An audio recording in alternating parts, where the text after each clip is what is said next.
What's going on, YouTube? My name is FG3000, back in the place to be with the Dan of the Day. And today's Dan of the Day goes to Trion Worlds. What happened to this company? This company. Let me give you a little backstory first of all. So when Trion first came into the scene, it was back in the days when everybody was trying to make a WoW clone. Like everybody was making WoW clones, and for the most part, they all sucked. This is back in the day when WoW clones was like a good thing. Like, oh man, this game is just like WoW, but different. But all of them sucked, except for a game called Rift. Now, when Rift came out, everybody acknowledged that, yeah, it's a WoW clone, but it's in a different universe. It does something a little bit different with rifts. And for the most part, it was warmly received. A lot of people liked Rift. This is around the time where people were kind of getting burnt out from WoW. So they were like, hey, if you're kind of burnt out from WoW's universe, go play Rift. So to say that it was a success is an understatement. They made a WoW clone and it was universally accepted in the MMO community, much more so than all of the other WoW clones before it. So immediately, Trion Worlds was at the top of their game with their game Rift. Now, a little time passed, and a lot of Asian MMOs started to come over to the West, and they were all free to play. But back then, free to play MMOs meant trash. It meant complete pay to win garbage back then.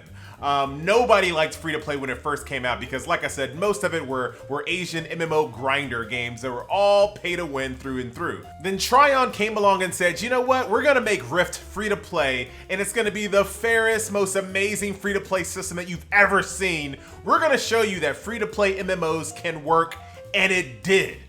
They made a free-to-play model that was super reasonable and no pay-to-win aspects. Mostly everything in it was cosmetics, and universally, everybody loved Trion once again. So the company that made the WoW clone and the company that made free-to-play actually worth something elevated their reputation to like really high heights. They weren't Blizzard, they weren't that high. But for MMO companies that had basically no pedigree, no history, Trion Worlds was at the top of its game.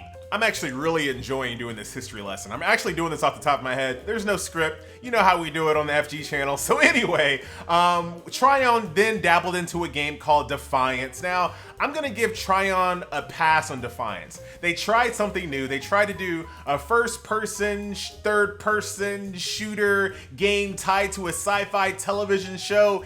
It was unique. It did bomb, but I'm never gonna fault a company for trying to do something unique and trying to do something different. So yeah, Defiance failed, but I don't think it tarnished their reputation at all. I think a lot of people just kind of blamed it on the sci-fi tie-in that they had to be bound to. So no bad will when it came to Defiance. Now enter Archage, Archie, you know how to say it, you know what I'm talking about. Archage came, which was a game that they imported over from the East to bring to the West. And this was the beginning of the fall for Trion Worlds. This game launched absolutely terrible. One of the worst launches that I've seen in a long time. If you were trying to log on, it took you hours and hours. People all throughout Twitch were spamming their login keys. It was a debacle. And then once you got in, it was the biggest land grab.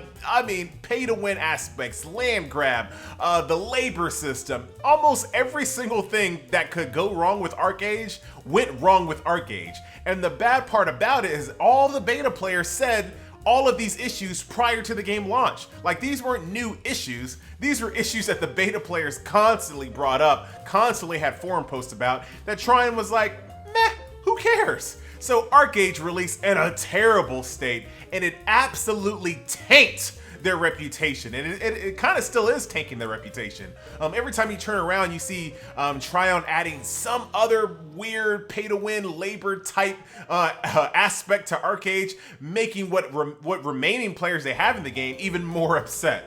So that was unfortunate, and that really tanked their reputation, and I don't think they've recovered since.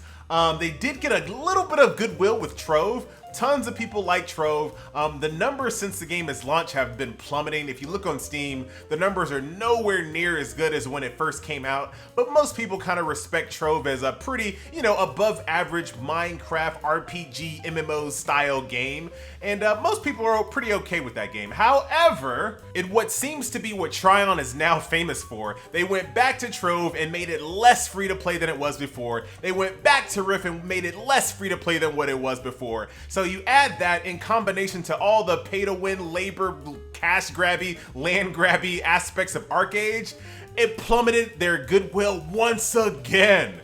Now enter Devilian. Who at Trion Worlds thought that bringing Devilian over to the West was a good idea? Now, I'm not gonna really dig too deep on Devilian because for the most part, it's a pretty average ARPG. It's not terrible, but who thought that this game would be successful in the West? This was a waste of resources. It was a waste of reputation, a waste of goodwill. You bring this game over that is just so average, almost below average, that has no hope. Not a single shred of hope at being successful here in the West.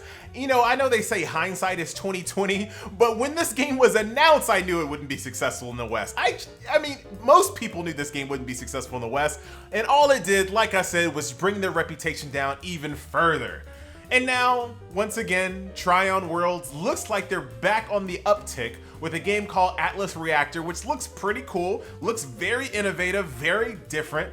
But now I kind of fear, after all the missteps that Trion has done over the last few years, people aren't even giving this game the time of day. They're looking at, oh, it's made by Trion, skip, and that's really, really a shame. So, unfortunately, Trion Worlds, I have to give you the Dan of the day.